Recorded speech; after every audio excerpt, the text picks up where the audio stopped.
Olá, boa tarde. O juiz Sérgio Moro aceita o convite e vai ser o ministro da Justiça e Segurança Pública do governo de Jair Bolsonaro.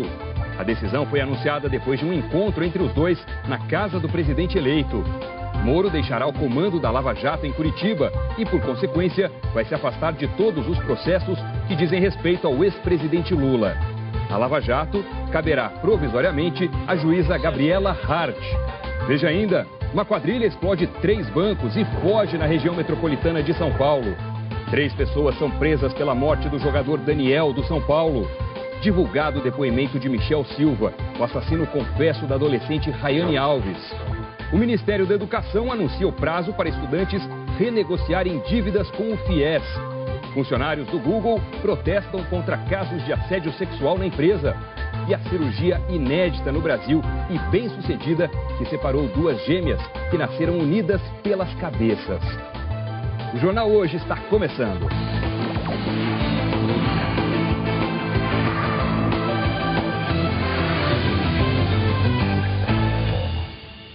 O juiz Sérgio Moro será o ministro da Justiça e Segurança Pública no governo de Jair Bolsonaro. Ele aceitou o convite hoje de manhã, após uma reunião com o presidente eleito no Rio de Janeiro. Depois do encontro, Moro seguiu para o aeroporto Santos Dumont, de onde embarca daqui a pouco de volta a Curitiba. Quem acompanha de perto toda essa movimentação é a repórter Mônica Teixeira, que está justamente no Santos Dumont. Oi, Mônica, boa tarde.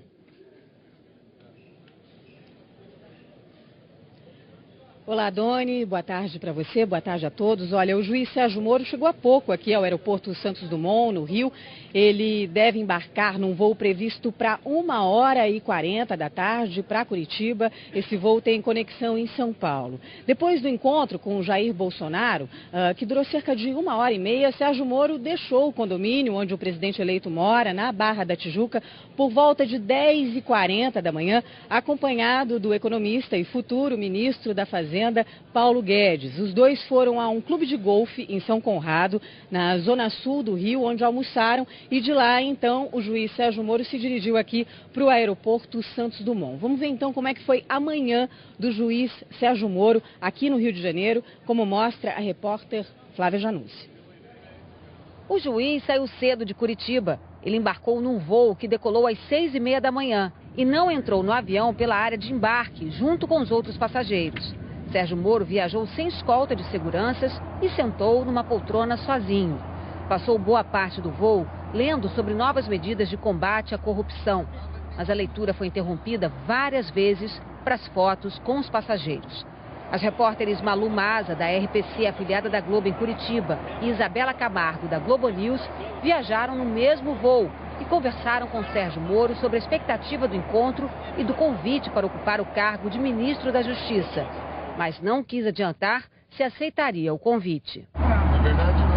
Estou indo lá ainda para conversar, não tem nada decidido. O que te motiva a ter essa nova missão? Eu entendo que o país precisa de uma agenda anticorrupção e uma agenda anticrime organizado.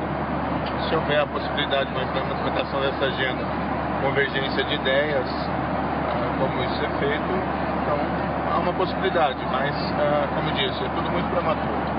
Antes de desembarcar, Moro falou novamente com as jornalistas.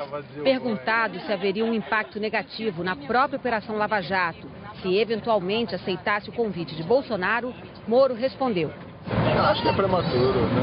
Então nós temos que conversar. Acho surpreendente falar que não se deve nem conversar com o presidente que acabou de ser eleito por mais de 50 milhões de brasileiros. Assim que deixou o avião, Sérgio Moro entrou num carro sem identificação, escoltado por policiais federais que o esperavam na pista do Santos Dumont.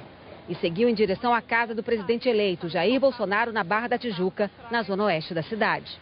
Sérgio Moro chegou por volta das 9 da manhã ao condomínio onde mora Jair Bolsonaro. O juiz federal foi recebido pelo futuro ministro da Fazenda, o economista Paulo Guedes, pelo presidente eleito e pelo filho Flávio Bolsonaro, eleito senador do Rio pelo PSL. A reunião durou 1h30. Na saída, ao lado de Paulo Guedes, o juiz Sérgio Moro tentou falar com jornalistas na porta do condomínio. O senhor aceitou? Mas diante do tumulto, desistiu de dar qualquer declaração.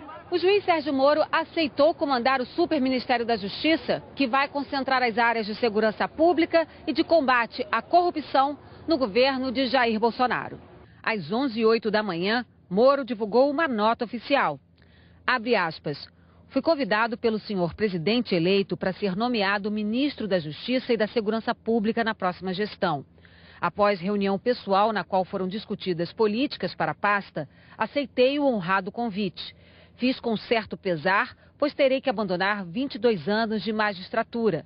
No entanto, a perspectiva de implementar uma forte agenda anticorrupção e anticrime organizado, com respeito à Constituição, à lei e aos direitos, levaram-me a tomar esta decisão. Na prática, significa consolidar os avanços contra o crime e a corrupção dos últimos anos e afastar riscos de retrocessos por um bem maior. A Operação Lava Jato seguirá em Curitiba com os valorosos juízes locais. De todo modo, para evitar controvérsias desnecessárias, devo, desde logo, afastar-me de novas audiências. Na próxima semana, concederei entrevista coletiva com maiores detalhes. Fecha aspas.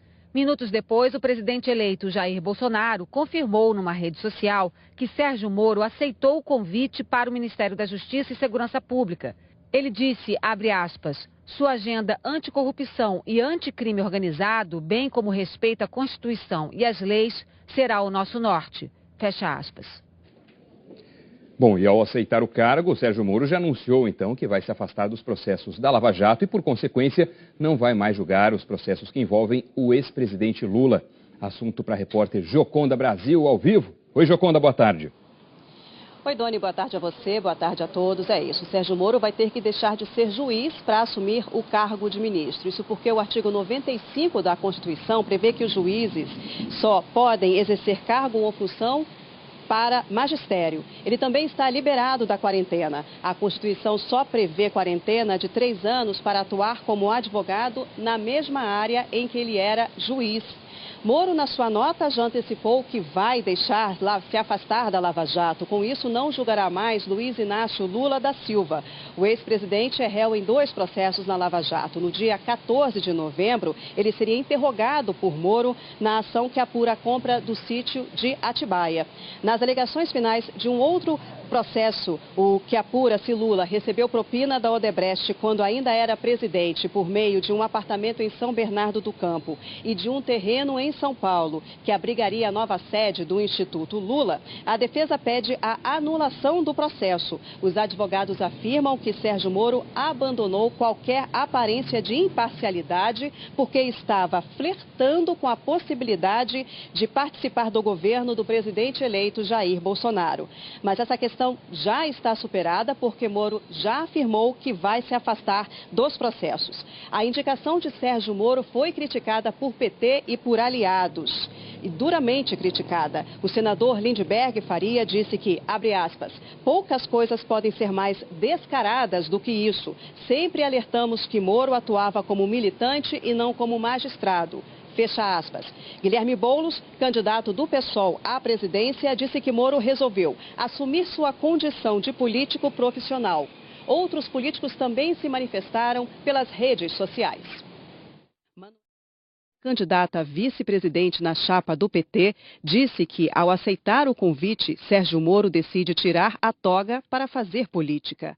O governador eleito de São Paulo, João Dória, do PSDB, afirmou que ter o juiz Sérgio Moro no ministério sinaliza um novo caminho de transparência e verdade na política brasileira. Já o juiz federal Marcelo Bretas, responsável pela Lava Jato no Rio, disse que competência profissional e dignidade pessoal não faltam a Sérgio Moro para exercer a função. Em nota, o presidente da AJUF, a Associação dos Juízes Federais do Brasil, desejou sorte a Sérgio Moro nas novas funções. Fernando Mendes disse que Moro sempre foi um juiz federal exemplar e que muito contribuiu para o fortalecimento da Justiça Federal. Já o ex-presidente Fernando Henrique Cardoso disse que Moro é um homem sério e que, se combater a corrupção, ajudará o país. O ministro Luiz Fux, do Supremo Tribunal Federal, também divulgou nota. Ele diz, abre aspas, excelente nome, imprimirá no Ministério da Justiça a sua marca indelével no combate à corrupção e na manutenção da rigidez das nossas instituições democráticas, prestigiando a independência da Polícia Federal, Ministério Público e Judiciário. A sua escolha foi a que a sociedade brasileira o faria se consultada. É um juiz símbolo da probidade e da competência. Escolha por genuína meritocracia, fecha aspas. Doni. Gioconda, muito obrigado pelas informações. Sérgio Moro ficou conhecido nacionalmente por sua atuação na Lava Jato. Mas ao longo de toda a carreira, ele sempre atuou em processos contra os chamados crimes financeiros, como lavagem de dinheiro, por exemplo. A reportagem é da Dulcineia Novaes. Nascido em 1972 em Ponta Grossa, no Paraná, Sérgio Fernando Moro é bacharel em Direito pela Universidade Estadual de Maringá e mestre e doutor pela Universidade Federal do Paraná. Em 1998, Moro fez especializações fora do Brasil. Nos Estados Unidos, cursou programas de estudos sobre lavagem de dinheiro na Harvard Law School. Antes de se tornar juiz, Sérgio Moro teve uma curta carreira como advogado. Aos 24 anos, ele passou no concurso para juiz e assumiu a 13ª Vara Federal de Curitiba, especializada em lavagem de dinheiro. Entre 2003 e 2007, Moro se tornou conhecido pela atuação no caso Banestado, que investigou evasão de divisas. Foi quando ele condenou pela primeira vez o doleiro Alberto Youssef. A experiência nesse tipo de investigação levou Moro a ser nomeado assessor do gabinete da ministra do Supremo Tribunal Federal, Rosa Weber, em 2012, durante o julgamento do mensalão do PT. 2 anos depois, Moro assumiu o comando da Lava Jato. Nos 4 anos dessa operação, Moro condenou 140 pessoas, entre elas o ex-presidente Lula, do Partido dos Trabalhadores. A sentença foi dada em 12 de julho de 2017, muito antes da campanha eleitoral. A condenação foi confirmada em segunda instância e foi essa decisão dos desembargadores do TRF4 que tornou Lula inelegível e o levou a ser preso. Os processos da Lava Jato vão ser conduzidos temporariamente pela juíza substituta na 13ª Vara da Justiça Federal em Curitiba, Gabriela Hart. Quem tem mais informações a respeito da juíza é a repórter Ana Zimmermann. Oi, Ana, boa tarde. Oi, Doni, boa tarde. Gabriela Hart é paranaense, tem 42 anos e se formou em Direito na Universidade Federal do Paraná, onde o juiz Sérgio Moro dava aulas. Em 2007, ela prestou concurso para a Justiça Federal e em 2009 foi nomeada juíza em Paranaguá, no litoral do estado. Em 2014, ela foi nomeada juíza substituta na 13ª Vara Federal e assumia os trabalhos quando Sérgio Moro saía de férias ou se ausentava. Em maio deste ano, a juíza mandou prender o ex-ministro José Dirceu, que na sequência conseguiu um habeas corpus no Supremo Tribunal Federal. Gabriela Hart fica à frente dos processos de forma temporária, até que seja escolhido um novo juiz titular. Isso porque o cargo dela é de juíza substituta. O Tribunal Regional Federal da 4ª Região deve abrir um processo, informando que há uma vaga aberta. Quem pode participar são os juízes aqui da região sul. Entre os juízes interessados, vai assumir aquele juiz que tiver o maior tempo de magistratura. A Justiça Federal informou que os processos que estão na 13ª Vara Federal continuam tramitando normalmente com a juíza substituta. Isso é importante porque na segunda-feira começam os interrogatórios do processo do sítio de Atibaia, em que o ex-presidente Lula é um dos réus. E cabe à juíza Gabriela Hart, se ela decidir se ela começa já ouvindo os réus ou se ela pede para adiar esse processo. Algumas curiosidades sobre a juíza. Ela é atleta, participa de competições de maratona aquática e ela cresceu em São Mateus do Sul, uma cidade aqui do interior do Paraná, que fica a 150 quilômetros de Curitiba, e o pai dela trabalhava lá numa unidade da Petrobras. Doni. Ana Zimmermann, ao vivo de Curitiba, obrigado pelas informações. E apesar de não ter havido anúncio oficial sobre a redução de ministérios, as notas de Sérgio Moro e as manifestações do presidente eleito Jair Bolsonaro praticamente confirmam a fusão do Ministério da Justiça com o da Segurança Pública. A repórter Andréa Sadi tem outras informações sobre a composição do futuro governo de Jair Bolsonaro. Boa tarde, Sadi. Oi, Doni, boa tarde para você, boa tarde a todos. Olha, agora há pouco conversei com o vice-presidente eleito, o general Hamilton Mourão. Ele me disse o seguinte sobre essa nomeação do juiz Sérgio Moro agora para o Ministério da Justiça. Diz que Moro vai ter autonomia total, carta branca para fazer as indicações, por exemplo, para o comando da Polícia Federal. Hoje a PF está subordinada ao Ministério da Segurança Pública, mas sim vai passar para o Ministério da Justiça. Mourão também defende que o COAF saia do Ministério da Fazenda e vá para a Justiça. O COAF é um órgão que produz inteligência financeira, por exemplo, identifica movimentações suspeitas. Então, isso sobre o juiz Sérgio Moro foi conversado e foi discutido aí lá no Rio de Janeiro entre o Jair Bolsonaro e a sua equipe. Na semana que vem, o Bolsonaro é esperado aqui em Brasília, onde ele deve se encontrar com o presidente do Supremo, o ministro Dias Toffoli. Nessa conversa, Toffoli quer propor, na verdade, ao Jair Bolsonaro uma agenda ali para endurecer o combate aos homicídios no país. Já é uma agenda de Toffoli desde que ele assumiu a presidência do Supremo, agora em setembro.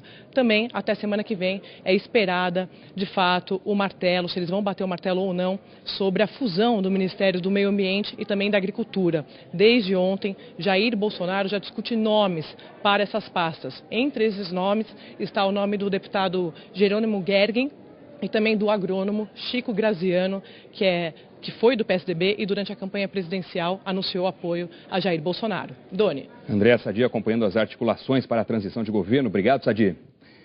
A polícia de São Paulo procura uma quadrilha que explodiu 3 agências bancárias em Vargem Grande Paulista, na região metropolitana, nesta madrugada e levou o dinheiro do cofre dos bancos. O repórter Márcio Gomes está lá na cidade desde cedo acompanhando esse caso e tem mais detalhes. Oi, Márcio, boa tarde. Oi, Doni, boa tarde a todos. 4 prédios estão interditados aqui. As 3 agências bancárias assaltadas e uma sapataria. Todos apresentam risco estrutural, ou seja, podem desabar. E não é difícil entender o motivo. A explosão atingiu até o 3º andar do prédio da Caixa Econômica Federal. Há sinais de que pilares estão comprometidos e mesmo o piso entre os andares foi bastante atingido. Pelo menos 16 bandidos teriam participado dessa ação. O que agrava a situação desse prédio é que não foi a primeira vez que ele foi alvo de ladrões de banco. Os moradores acordaram com os tiros e explosões. Meu Deus, não vai parar isso. Nossa Senhora. 5 minutos que estão explodindo os bancos. Dessa vez acho que derrubaram tudo. Olha. As primeiras imagens, ainda de noite, mostram os destroços na calçada. De manhã era visível o poder dos explosivos usados pelos criminosos para detonar as agências da Caixa Econômica Federal, do Banco do Brasil e do Santander. Bastante tiro, pau, pau, pau, pau, pau, pau. É só de fuzil e metralhadora, não tinha arma pequena. A agência da Caixa ficou destruída. Até os vidros da parte de trás do prédio se quebraram. Por precaução, vamos aguardar uma avaliação de um perito.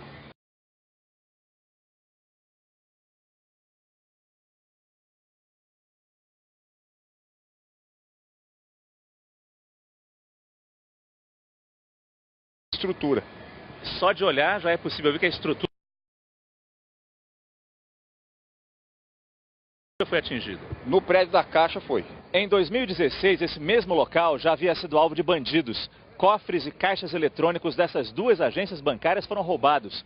Agora, a ação se estendeu por uma 3ª agência. 50 metros de destruição numa ação planejada.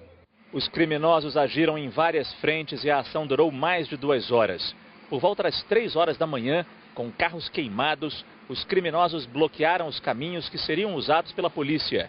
3 carros na rodovia Raposo Tavares, 2 quilômetros antes do ponto onde ficam as agências. E outros 2 numa estrada em Cotia, município vizinho. Os bandidos também renderam o motorista de um ônibus sem passageiros e colocaram o veículo atravessado na pista. Falou para atravessar o ônibus, desligar o ônibus, jogar a chave fora e deitar nas falhas. Eu fiquei deitado na falha do ônibus até cessar o tiro. Levaram dinheiro, pelo que conseguimos realizar a busca nas agências, eles explodiram principalmente os cofres das agências. E no Banco Santander explodiram os caixas eletrônicos também. levantamento feito pela produção do Jornal Hoje, na região metropolitana de São Paulo, capital e grande São Paulo, este ano já foram pelo menos 17 ataques a caixas eletrônicos. Assim como a Polícia Civil, a Polícia Federal também vai investigar esse caso, já que um dos alvos foi a Caixa Econômica Federal. Agora é importante mostrar, já que a gente está aqui, mostrar a proximidade com a rodovia Raposo Tavares. A estrada fica bem em frente à agência e com quase 700 quilômetros de extensão, ela vai até o Mato Grosso do Sul e serve como rota de fuga de criminosos. Os bandidos teriam fugido em 4 carros. Nas imagens de uma câmera de segurança de uma loja da região, é possível ver vários homens encapuzados correndo. Testemunhas contaram que os bandidos usavam toucas ninjas e coletes à prova de balas. Os primeiros policiais que chegaram ao local trocaram tiros com os criminosos. Primeiramente, eles se esconderam, né? A gente teve como reflexo se proteger. Porém, posteriormente, com a chegada do apoio, houve troca de tiro e os indivíduos se evadiram. Quando os motoristas que passavam na estrada perceberam a ação dos bandidos, pararam. Nossa, velho!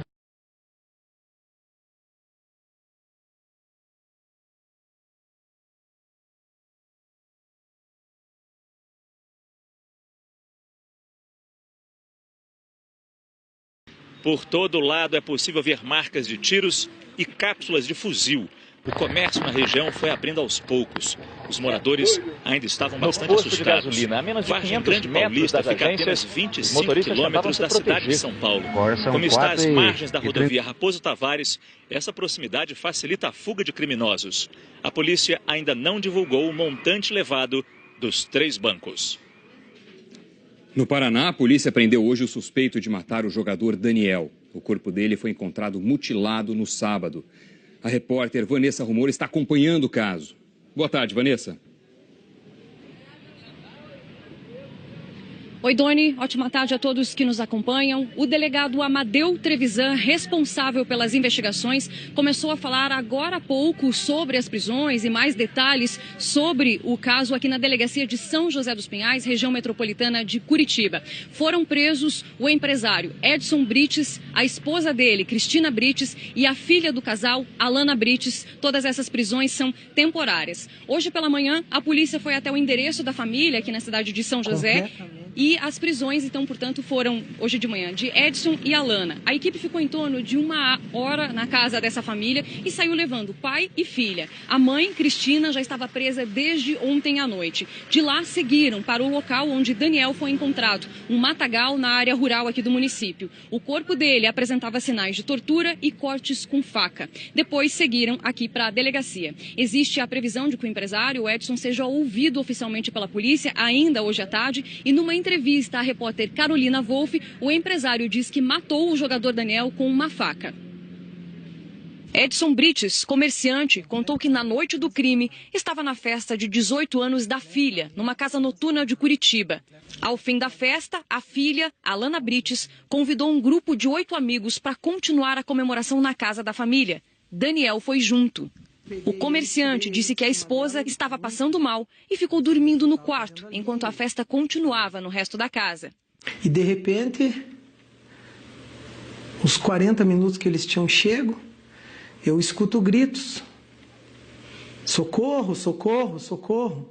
Quando eu cheguei no meu quarto, fui forçar a porta fechada. Falei, meu Deus, a Cris não fecha a porta. Eu peguei e dei uma ombrada na porta e arrebentei a porta.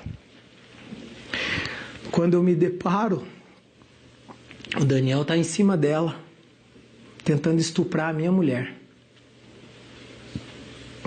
Nesse momento que eu vi isso, eu saí de mim. Eu fiquei desesperado.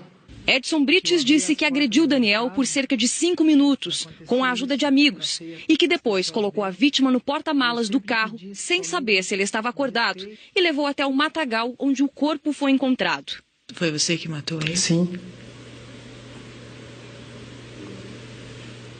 Como que você matou? Foi com que arma você usou? Uma faca. Hoje pela manhã, uma testemunha que também estava na casa falou sobre o que viu. O rapaz que veio a óbito estava saindo muito Tiraram ele do quarto, jogaram ele para fora, um pouquinho para fora da garagem, e ali continuaram a espancar ele.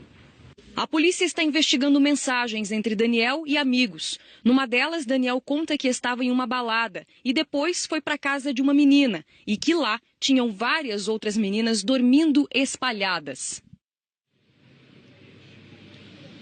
Olha, a polícia teve acesso a mensagens em que Daniel mostra uma foto de Cristina Brites dormindo. Ele mostra essa foto para um amigo. O amigo, então, pergunta se ele teria relações sexuais com ela. O Daniel teria dito que sim, que teria relações sexuais com Cristina Brites, a esposa do empresário preso hoje. E esse amigo pergunta se ele teria coragem de fazer isso com a mulher acordada ou dormindo. E depois disso, esse amigo não teve mais respostas de Daniel, né, do jogador. A gente continua, Doni, acompanhando esse caso aqui em São José dos Pinhais, região metropolitana de Curitiba. É contigo aí no estúdio.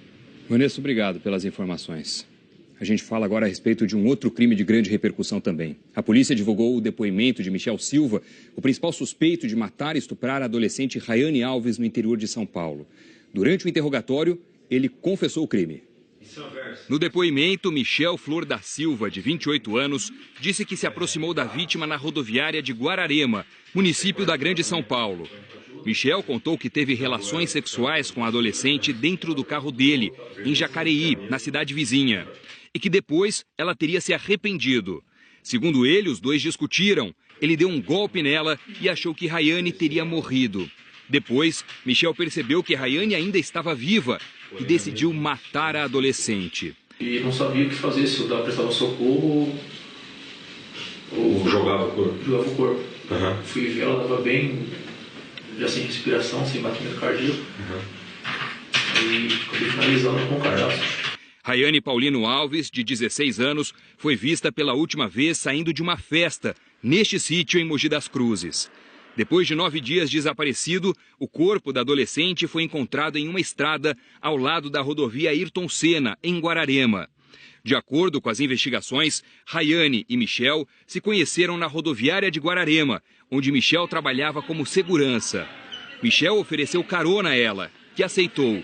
Ela tinha saído da festa e chegou até a rodoviária depois de uma outra carona.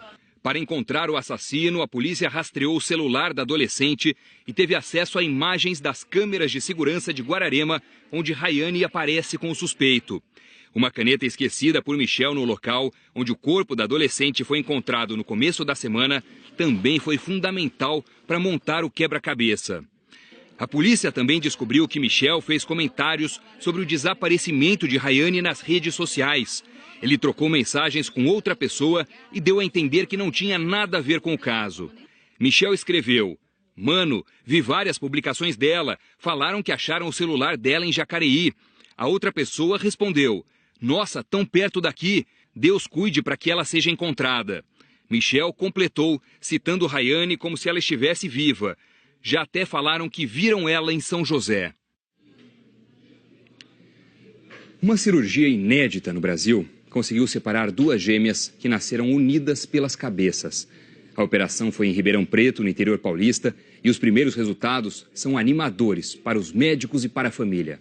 A reportagem é do Marcelo Ferri. Essa é a primeira imagem depois da cirurgia de separação.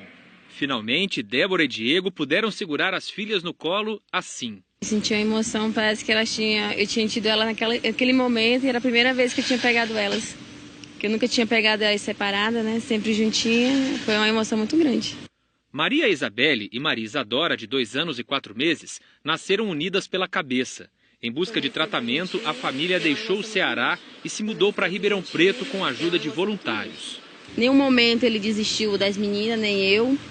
E nem ele quis desistir de nada, largou o trabalho, largou tudo, largou família. E nós estamos aqui, né? E graças a Deus que não tem luta sem vitória, né? E nós conseguimos a nossa. Esse molde aqui mostra exatamente como as irmãs eram unidas. Foram 5 cirurgias nos últimos 9 meses para dividir os cérebros, as veias, artérias, as meninges, que são membranas que revestem o sistema nervoso, e, por fim, os crânios. Os médicos utilizaram fragmentos de ossos e de pele das próprias irmãs para reconstruir a parte de cima da cabeça.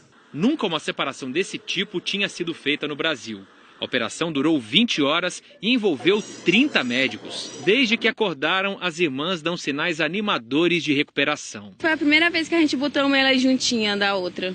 Aí o que aconteceu? Elas encostaram os pezinhos uma da outra. Foi, e não quiseram tirar mais. Não quiseram tirar mais. Se uma criança está olhando, se ela chora, se ela reconhece a mãe, e elas já estão reconhecendo desde o começo, isso para nós significa que o cérebro está funcionando de uma forma harmônica e significa que não existe nenhuma lesão grave. As irmãs continuam internadas na UTI pediátrica do Hospital das Clínicas, sem previsão de alta. Além da própria recuperação da cirurgia, elas serão estimuladas a sentar, ficar em pé e andar, o que até então era impossível.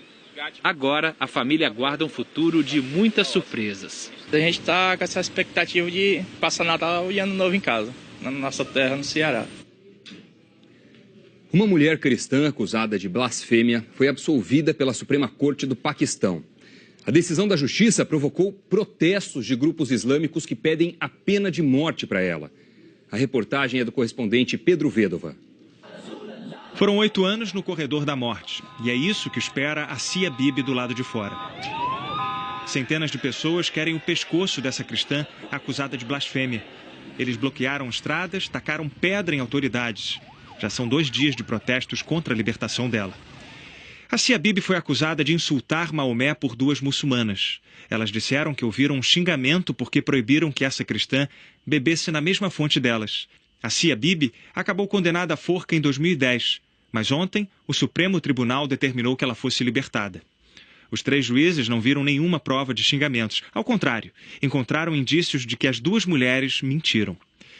Depois de 8 anos, Assia não conseguia acreditar na absolvição, e nem os radicais do TLP. Esse partido é o responsável pelo clima de revanche nas ruas. Um dos fundadores convocou cozinheiros e motoristas dos juízes a matarem seus patrões antes do anoitecer.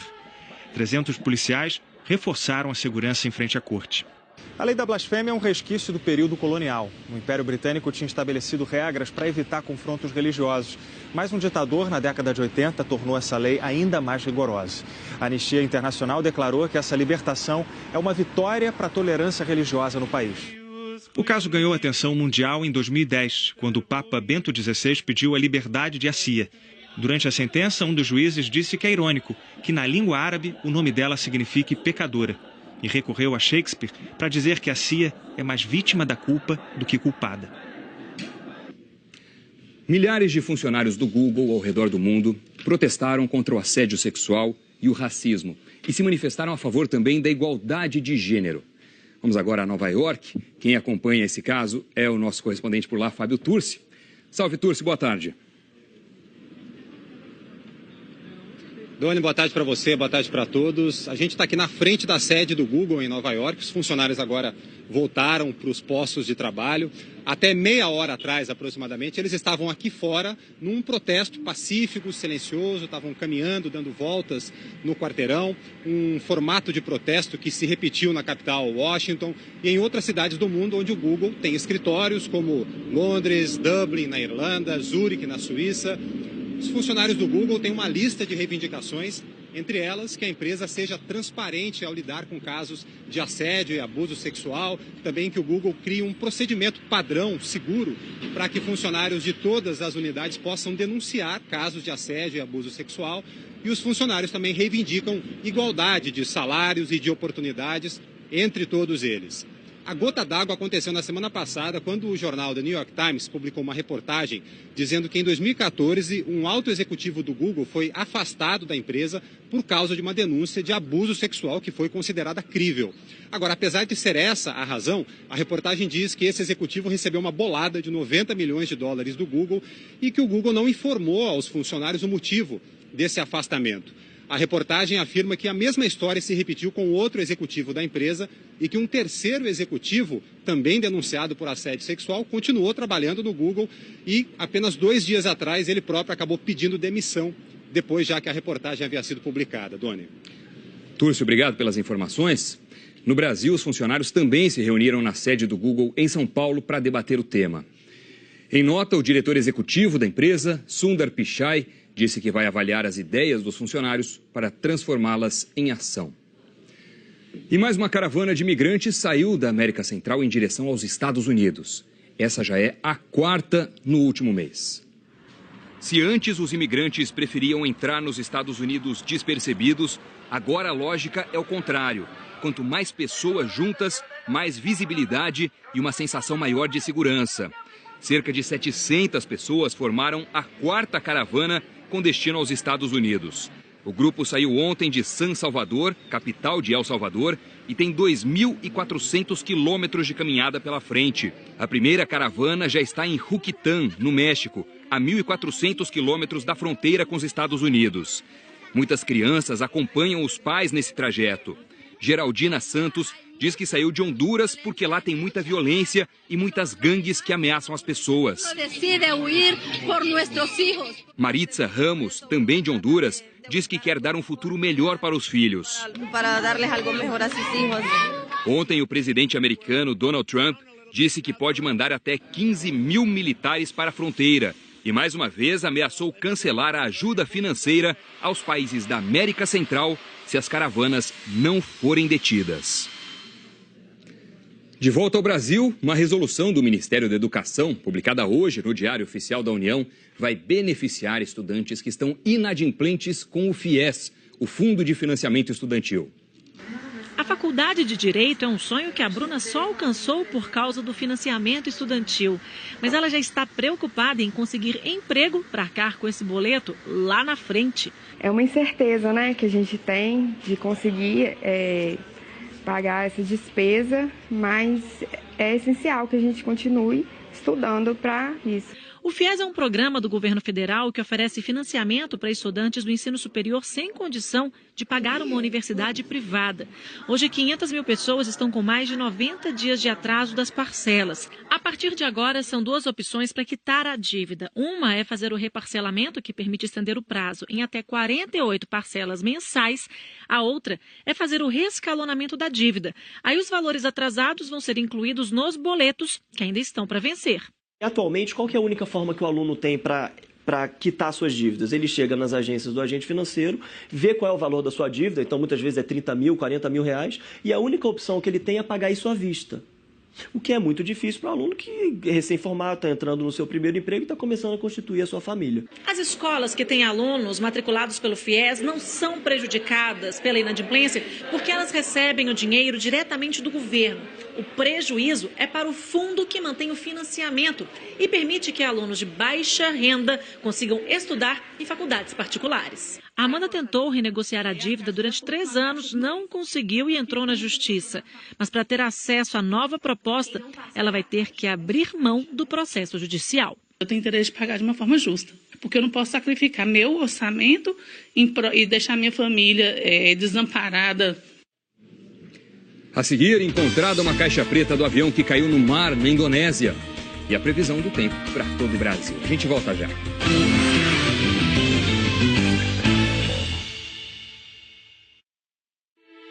Cris é capaz de voltar ao passado. Ela descobriu que seus pais no presente foram também seus pais numa outra época. E agora... Gustavo Bruno. Ela tem uma nova surpresa. Marquês de Torga. Esta é minha filha, Júlia. Hoje... Senhorita Júlia, me daria o prazer dessa dança. O que esse sujeitinho está fazendo aqui? Espelho da Vida. Eu sou o Whindersson e fico conectado o tempo todo. Eu sou o Whindersoft e eu tenho um pré com promoção de 7 dias, mas no 8º eles cortam tudo. Não é mole não, mano. Olha o que eu tenho que fazer pra pilar o Wi-Fi. No novo Oi Livre, qualquer recarga tem o WhatsApp liberado o mês todo. E na recarga de R$15, você ainda tem 3 GB de internet, ligações ilimitadas pra qualquer operadora do Brasil e você pode usar o mês inteiro. Não seja off, seja on.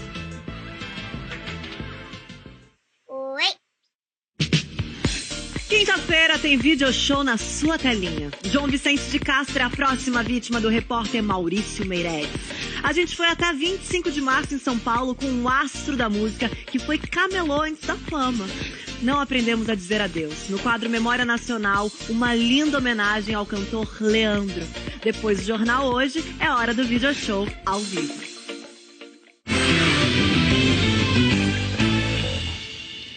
As equipes de buscas conseguiram encontrar uma das caixas pretas do avião da Lion Air, que caiu no mar esta semana com 189 pessoas a bordo na Indonésia. Ninguém sobreviveu. Mergulhadores localizaram a caixa de dados no fundo do mar, sob os destroços do avião. O equipamento registra todas as coordenadas do voo e vai ajudar a desvendar o motivo da queda. Os peritos devem levar 2 semanas para fazer análise. A segunda caixa preta, com registro de voz, ainda não foi localizada. O avião caiu 13 minutos depois de decolar do aeroporto de Jakarta, na segunda-feira. Até agora, 53 sacolas com restos mortais foram entregues ao IML para que sejam feitas as identificações. De volta aqui para o Brasil, vamos ver como fica o tempo nessa tarde, quando muita gente se prepara para pegar a estrada rumo à folga do feriadão de finados. A Eliana Marques está por aqui. Eli, boa tarde. Conta tudo pra gente. Boa tarde para você, Doni. Boa tarde a todos. Vamos começar com a previsão para São Paulo, onde milhões de paulistanos costumam deixar a cidade aí nos feriados. E muitos podem pegar chuva no caminho, tanto agora à tarde quanto à noite. Já começou a chover até forte em alguns pontos. No Rio de Janeiro, a mesma coisa. Muitos cariocas viajam para a região dos lagos e outras também no estado. E tem previsão de chuva no Rio também hoje. Como está quente em quase todo o Brasil, o calor ajuda a formar os temporais já com cara de chuva típica de verão. Eu estou falando aí de calor de 28 graus aqui em São Paulo, de 32 em Goiânia, de 36 no Rio, em Cuiabá, também em Boa Vista. E vejam onde é que a chuva está pior hoje. Nessa área aqui que pega o sul de Mato Grosso do Sul e principalmente o centro-oeste do Paraná. Mas as pancadas de chuva podem atingir toda essa área enorme aqui em verde no nosso mapa e aí o tempo fica firme. No oeste, também no sul do Rio Grande do Sul e muito sol aqui entre Amapá, norte do Pará e do litoral do Maranhão até o norte do estado do Rio de Janeiro. Bom, Eli, tudo isso hoje. E amanhã, feriado, como é que fica o tempo? Amanhã, feriado, a gente tem aí previsão parecida com a previsão de hoje. Nada de chuva ainda aqui no extremo norte do Brasil e também na maior parte do Nordeste. O tempo abre mais no Rio Grande do Sul e também entre o sul de Santa Catarina até a região ali de Florianópolis. Nas outras áreas do mapa, que estão em verde aqui, previsão de chuva e principalmente a partir da tarde. E vamos ver agora como é que vai ser o feriadão em algumas praias. Em Caraguatatuba, no litoral norte de São Paulo, previsão de chuva todos os dias, mas é pouca chuva e fica mais quente, principalmente no sábado.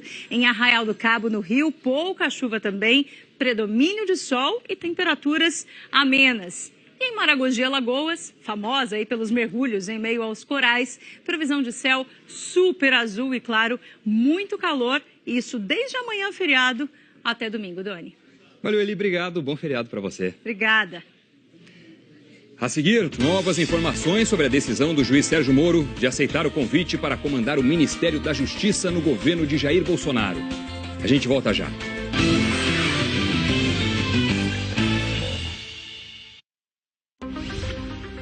Trabalho de ambientalistas que evitou a destruição de um patrimônio natural. Aumentou 5 vezes a população de lagosta. É a primeira reportagem de Costa dos Corais, série especial. E ainda, a estreia de Destino Berlim-Viena, série que revela como essas duas cidades buscam soluções inovadoras.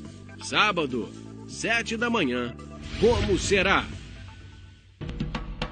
O jovem, espécie imponente, vive em bando. Possui visão de longo alcance. E quando decide seguir o seu instinto, o sucesso é alvo certo. Veste Unesc 2. Unesc, o seu habitat. Você joga na loteria e logo pensa no que fazer com tanto dinheiro. Viagens, mansões, iates. Mas você só tem uma chance em 50 milhões de ganhar. Já a chance de se precisar de doação de sangue na vida é 1 em cada 3 pessoas. Acertar na loteria, você continua acreditando. Agora, precisar de sangue nem passa pela sua cabeça?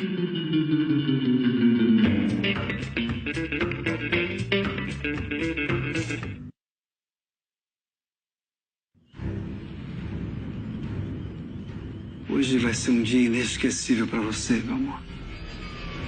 O Gabriel, aconteceu alguma coisa com meu noivo? É um choque que ninguém merece. Ser abandonada no dia do casamento sem a menor explicação. Eu sei muito bem o estrago que eu tô causando. E não tô feliz por isso.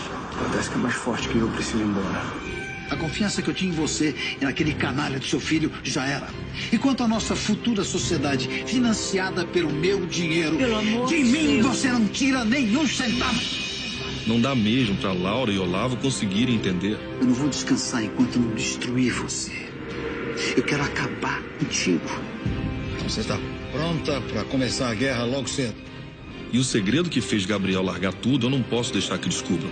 Vocês vão entender quando souberem quem eu sou. Dia 12, a nova novela das 9, O Sétimo Guardião.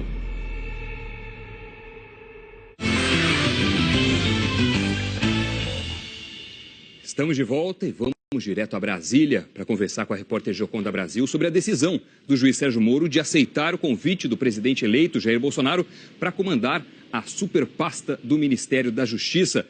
Joconda, quais são as informações? Oi, Doni. O juiz Sérgio Moro já está voando de volta do Rio para Curitiba. Você vê imagens dele de dentro do avião. Moro disse que só vai dar mais detalhes sobre a indicação na semana que vem, numa entrevista coletiva.